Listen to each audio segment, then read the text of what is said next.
සෙලාන් බැංකුව සුහද හදක් ඇති දේශීය බැංකුව. කෘෂිකර්මාන්තය තම ජීවිකාව කරගෙන ජීවත් වෙන මිනිස්සු ඉන්න ප්‍රදේශයක ඔවුන්ගේ අවශ්‍යතාවයන්ට අනුකූලව තමන්ගේ ව්‍යාපාරය ඔවුන්ගේ අවශ්‍යතාවයට අනුව හදාගත්තු ව්‍යවසායකයෙක් හොයාගෙන අද දවසේදී අපි ආවා අනුරාධපුර දිස්ත්‍රික්කයට. අනුරාධපුර දිස්ත්‍රික්කයේ කහටගස් දිගිලිය ප්‍රදේශයේ ක්ෂේත්‍ර රැසක් ඔස්සේ ව්‍යාපාර කරන මේ ව්‍යවසායකයාගේ කතාව අපි ඔබට කියන්නම් මේ ඔබ පානගනා මග අප ඉන්නේ.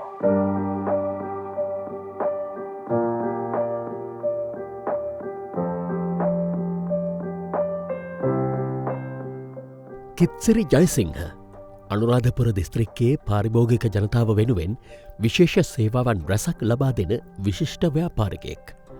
දර්ශන ඒජන්සි සහ මෝටර්ස් ආයතනය සභාපතිවරයා ලෙසින් ඔහු සිය ව්‍යාපාරික කටයුතු මෙහෙයවනවා.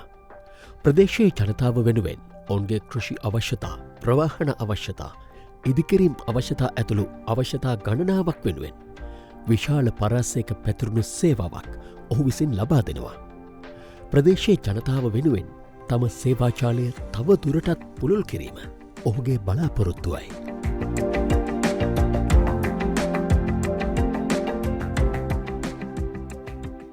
එක ව්‍යාපාරයකට විතරක් කොටු වෙන්නේ නැතුව විශේෂයෙන්ම කෘෂිකාර්මික උපකරණ මේ වගේ මෝටර්සයිකල්, පාම්පිටි, සිවිලින් වගේ විවිධ ව්‍යාපාර ශේෂ්ත්‍ර ගණනාවක් ඔස්සේ විහිදුවපු ඒ ව්‍යවසායකයා තමයි කිත්සිරි ජයසිංහ මහත්මයා. දර්ශන ඒජන්සිස් ඇන්ඩ් මෝටර්ස් ආයතනයේ සභාපතිතුමා. අයබෝන් කියලා ඔබතුමා පිළිගන්නවා මුලින්ම. අයබෝන්. කිත්සිරි මහත්මයා මේ දැන් ව්‍යාපාරය ගත්තොත් ශේෂ්ත්‍ර ගණනාවක් ඔස්සේ විහිදලා තියෙනවා. මොකක්ද ඔබතුමාගේ ව්‍යාපාරය? අපිට කියන්නකො මේ මොන ශේෂ්ත්‍රවලද විහිදලා තියෙන්නේ හැරෙටම ගත්තොත් එහෙම. අපි පළමුවෙන්ම යතුරු පැදිය අලවිය, මෝටර් බයිසිකල් අලවිය සහ මේ ට්‍රැක්ටර් කුසි උපකරණ, බ්‍රවුන් සමාගමේ කුසි උපකරණ අලවිය අපි කරගෙන යනවා. බ්‍රවුන් සමාගමේ නියෝජිතෙක් හැටියට මම ගොඩක් කාලයක් වැඩ කරනවා. ඊගාවට අපි ගෙවල් වලට අවශ්‍ය සිවිලින් සවිකරණ උපකරණ අපන ආනයනය කරනවා. සහ මේ ලංකාවේ වෙළඳපොළනුත් මිලදී අරගෙන අපි අලෙවි කරනවා. ඒ වගේම ප්‍රීමා සමාගමේ බෙදාහැරි නියෝජිතෙක් හැටියටත් වැඩ කරනවා. එහෙම තමයි විහිදිලා තියෙන්නේ ව්‍යාපාරය. කොයිද අපි ගත්තොත් එහෙම මේ ස්ථාන කොයිද දැන් මේ ව්‍යාපාර අපේ මූලිකව රඹෑව කියන නගරේ, රඹෑව නගරයේ තියෙනවා ව්‍යාපාරික ස්ථානයක්.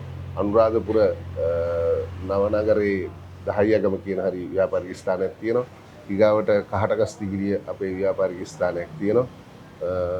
එහෙම තමයි අපි විහිදිලා තියෙන්නේ. දැන් ඒතකොට කොච්චර විතර සේවක සංඛ්‍යාවක් ඉන්නවද සහ අපේ දැනට මම කියන්නේ ඍජුව වැඩ කරන සේවකයෝ 20ක් 25කට ආසන්න ගණනක් ඉන්නවා. දැන් ගත්තොත් එහෙම මේ ව්‍යාපාර ශේෂ්ත්‍ර ගණනාවක් ඔස්සේ කරගෙන යන ඔබතුමා කොතනින්ද පටන් ගත්තේ මේ ගමන? අපිට ඒකත් කියන්න. ඔව්, ඒක ටිකක් අහමුසු දීමක්. ඒ කියන්නේ මම බලාගෙන හිටියේ මගේ විභාගය ලියලා විභාග පාස් වෙලා මේ නීති උපාධියක් කරන්න පුළුවන්ද කියන එක තමයි හිතන්නේ. නමුත් අපිට තිබිච්ච 89 වගේ ඒ කාලෙක තිබිච්ච ප්‍රශ්නත් එක්ක ඒක අපිට කරන්න බැරි වුණා. අපි එතනින් පස්සට ආවා. ඊට පස්සේ තකියාවක් කියන තැන ඉන්නකොට මගේ බාප්පා ඡායාරූප ශාස්ත්‍රයේ ප්‍රවීණෙක්. එයාගේ ස්ටුඩියෝ එකක් තිබුණා. ඊපස්සේ මට එයා කිව්වා එතෙන්ට එන්න කියලා. මම එතෙන්ට ආවා. ඒ ආපු ගමන තමයි එතනින් ඉස්සෙල්ලාම මම ව්‍යාපාර ශාස්ත්‍රයට පිවිසෙන්නේ ඡායාරූප ශාලාවක් එක්ක. අදටත් ඒක තියෙනවා. අදත් ඒක අපේ හිටපු කෙනෙක් කරගෙන යනවා. එයාට බාර දීලා තියෙනවා. එතනින් ඇවිල්ලා ඒ ඡායාරූප ශාලාව පවත්වාගෙන යනකොට විවිධ කටළු මැද්දේ ආරම්භක අවස්ථාව රාග්ධනේ නැහැ. බොහොම අමාරුවෙන් බාප්පගේ උදව්වෙන් තමයි පටන් ගත්තේ. ඒ ගමන ආවා. ඊට පස්සේ එහෙම එනකොට විවිධ ප්‍රශ්නත් ඇති වුණා. නමුත් ඒ ඇවිල්ලා අන්තිමට ඡායාරූප ශාලාව කියන එක මිනිස්සුන්ගෙන් ඈත් වෙන්න ගත්තනේ. ඒ වෙලාවේ මම ව්‍යාපාරික තීන්දුවක් ගත්තා. මම වෙන ව්‍යාපාරයක් කරන්න ඕන කියලා. ඒකදී තමයි මම බජාජ් යතුරු පැදි අලවියට පිවිසෙනවා. ඊගාවට ට්‍රැක්ටර්, බ්‍රවුන්ස් ට්‍රැක්ටර් අලවියට පිවිසෙනවා. ඒ දෙකම එකටම වගේ පටන් ගන්න. ඉස්සෙල්ලා පටන් ගන්න බ්‍රවුන්ස් ට්‍රැක්ටර්. ඊට පස්සේ තමයි බජාජ් අලවිය පටන් ගන්න. එතන ඉඳලා තමයි ඒ ගමන් මගට යනවා. ඒ මගේ ඉතින් එහෙම ගිහින් ඒ යනකොට අර පොඩ්ඩක් රටේ ආර්ථික පසුබෑමක් ආපු කාලෙකුත් තිබුණා. ඒවටත් මුණ දුන්නා ප්‍රාග්ධනය හොයාගෙන ඉතින් ඒ වැඩ කරා ඊට පස්සේ ආනයනය කරන එක මං පුරු වුණා. ඒ කියන්නේ ජපානයෙන් අපි බඩු ගෙනල්ලා තියෙනවා. ජපානයෙන් අපි ලංකාවට ආනයනය කරලා ඒක විකුණන්න උත්සාහ කරලා ඒවත් අපි කරා. ඒ වගේ ඉතින් අපි එහෙම කරගෙන ඇවිල්ලා තියෙනවා මේ ගම. මොනවද විශේෂයෙන් මානයන විදිහට ගෙන්නොත් ලංකාවට ගෙන්නුවොත්? අපි ජපානයෙන් මේ අමතර කොටස් ආනයනය කරා. සිවිලින් ප්‍රොඩක්ට් එකක් ආනයනය කරා. එහෙම කරලා තියෙනවා. ඒ වගේ අත්දැකීමක් තියෙනවා. ඉතින් ඒ අනුව දැන් මෙච්චර දුර ගමනක් එද්දී බාප්පා තමයි මුලින්ම අත දුන්නේ කියලා ඔබතුමා සඳහන් කරා. තව කවුද ඔබතුමාට උදව් කරේ මේ ගමනේදී? මේ ගමනේදී උදව් කරපු අය ඉන්නවා. ඒ කියන්නේ මේ ගමන එනකොට අපි ගන්න හිතවත් වෛද්‍යවරයෙක් හිටියා. එයාත් උදව් කරා. එයාගේ නම රාමදාස්.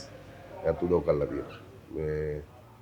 ඊට පස්සේ විශේෂයෙන්ම ඊට පස්සේ මට මේ ගමන ගොඩක් යන්න ලේසි වෙන්නේ සෙලාන් බැංකුව මගෙත් එක්ක රැඳිලා ඉන්නවා. මගේ අවශ්‍යතාවයන් ඉෂ්ට කරලා දෙනවා. මගේ ගමනට ඕන දිරිදීම දෙනවා. සෙලාන් බැංකුව සමග මට විශ්වාසයෙන් වැඩ කරන්න පුළුවන් වෙනවා.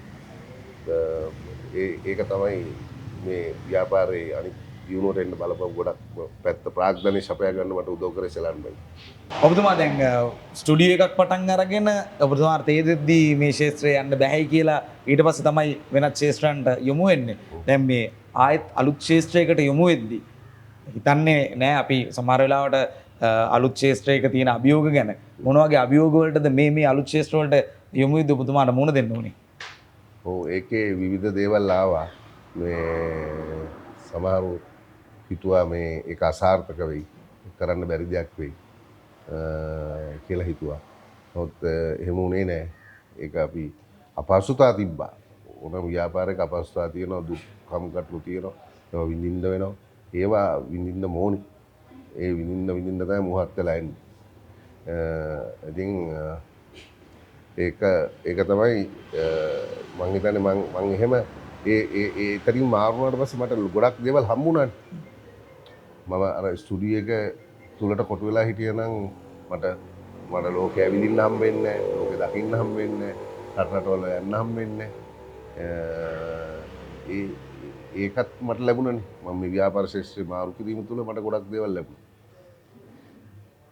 ඒ තමයි අභියෝග විදිහට ඔබතුමා දකින්නේ මොන වගේ තව මුහුණ දෙන්න වෙච්ච අභියෝග දැන් කොවිඩ් කාලේ ඒ වගේ සම්බන්ධ? ඔව් ඒක ඇත්ත වශයෙන්ම මෙහෙමයි. දැන් අපි අභියෝග මේ මං හිතන්නේ අපේ ජීවිතේ හැමදාම අභියෝග. මම ඉපදෙනකොට 1971 කැරල්ලක් තිබුණා කියලා මං අහලා තියෙනවා. අපි 77 80 ගණන් වලට එනකොට 80 ගණන් වල ජූලි කලබල කියලා එකක් තිබුණා. ඒක මගේ ඇස් දෙකට දැකලා තියෙනවා. ඊට පස්සේ ඒකෙන් පස්සේ අපිට ආපහු තිබුණා වෙනම රටේ වෙනම කලබලයක්. ඊට පස්සේ ආපහු අපි අපේ ජීවිත ගෙවෙන්නම කලබලත් එක්ක. ඒ කියන්නේ ඊට පස්සේ අපි ආපහු යුද්ධයකට මැදි වෙනවා. යනවද එනවද මැරෙනවද ඉන්නවද කියලා. එතකොට අපි ඒකත් එක්ක හොඳට ගැටුණානේ. ඒ ගැටලා යුද්ධය ඉවර වෙලා අපි ඉස්සරහට ඇවිල්ලා දැන් අපි හිතුවා අපේ ආර්ථික තත්ත්වය බොහොම ලේසි පහසු යුද්ධය ඉවරුණා. එහෙම කියන්නේ ඒක වෙනස් වුණා. ඒක වෙනස් වෙලා අපිට වෙනත් රටේ ඇතිවෙච්ච කලබගෑනිත් එක්ක අහපු ව්‍යාපාරික පැත්ත අහපු වැදගෙන වැටෙනවා. එතකොට අපි එනවා ඊට පස්සේ දරුණු ආර්ථික අර්බුදයකට යනවා. ඒකත් අල්ලගෙන කොහොම හරි අපි ඒ ගමන එනවා.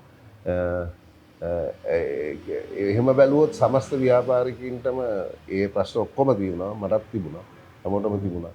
ඉතින් එහෙම දෙයක් තිබුණා. ඉතින් ඒ ප්‍රශ්න මැද්දේ තමයි ඉන්නේ. මොකද අපි අපෙන් යැපෙන පිරිස කොහොම හරි අපි යැපෙන්න වැඩ කටයුතු කරන්න එපේ. අනිවාර්යෙන්ම. ඉතින් දැන් ශාස්ත්‍ර කිහිපයක් ඔස්සේ දැනට ව්‍යාපාර කටයුතු කරගෙන යන ඔබතුමා ඉස්සරහට මේ තනින් කොහෙටද යන්න බලාපොරොත්තුෙන් ඉන්නේ? තවත් ව්‍යාපාර ශාස්ත්‍රයන්ට අත ගහන්න බලාපොරොත්තුවක් තියෙනවද නැත්නම් මේවා දියුණු කරගෙන තව ඉදිරියට යන්න බලාපොරොත්තුවක් තියෙනවද? කොහොමද ඔබතුමාගේ ගමන? ඇත්ත වශයෙන්ම මේ ඉදිරියේ මේ ව්‍යාපාර තවදුරටත් වර්ධනය කරගෙන අවස්ථාවක් මඟපාල කරන්න පුළුවන් වුණොත් සංචාරක පැත්තට ඒ කියන්නේ ඒකේ තියෙන අවස්ථා පැත්තට යන්න උත්සාහ කරලා බලන්න මම හිතනවා රටේ එහෙම හිඩසක් ඇති වෙයි කියලා. දැන් මේ ගොඩක් වෙලාවට අපේ රටේ තරුණ තරුණියෝ එක්කෝ රැකියාවක් බලාපොරොත්තුවෙන් ඉන්නවා නැත්නම් පිටරටකට ගිහලා රැකියාවක් කරන්න බලන රට යන්නම සීනෙන් ඉන්නවා ව්‍යාපාරයකට අත ගහන්න සමහර වෙලාවට බියක් දක්වනවා. දැන් ඔබතුමා එක ව්‍යාපාරයක් නෙමෙයි ව්‍යාපාර ශේෂ්ත්‍ර ගොඩකට අත ගහලා මේ ව්‍යාපාර දියුණු කරගෙන තියෙනවා. අපේ රටේ තරුණ තරුණියන්ට මොකද දෙන්න තියෙන උපදේශ? එක ව්‍යාපාරයකට විතරක් කොටු වෙලා ඉන්න ඕනද? එතනින් එහාට යන එක කොයි වගේ අභියෝගයක්ද? මේ ගැන ඔබතුමාට මොකක්ද කියන්න තියෙන්නේ?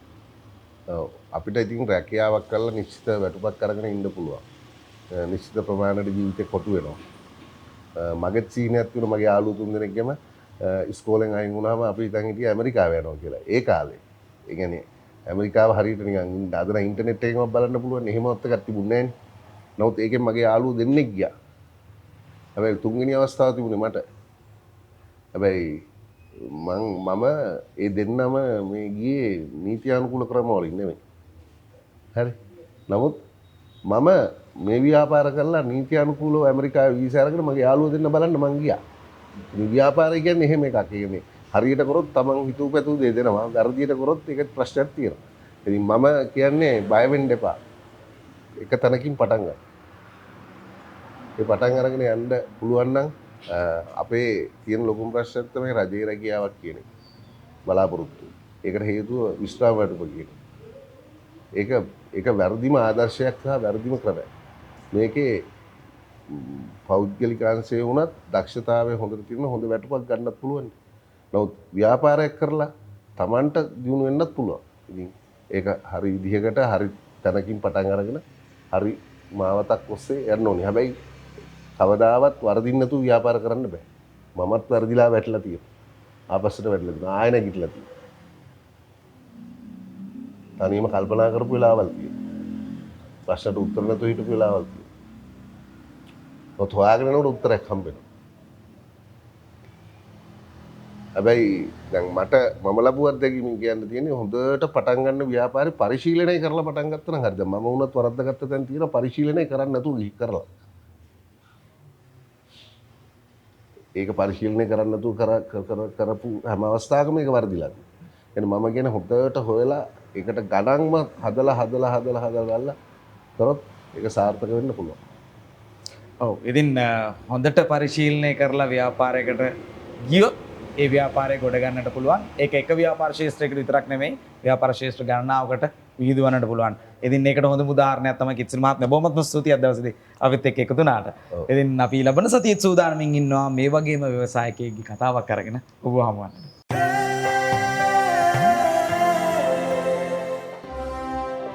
සෙලාන් බැංකුව සුහද හදක් ඇති දේශීය බැංකුව.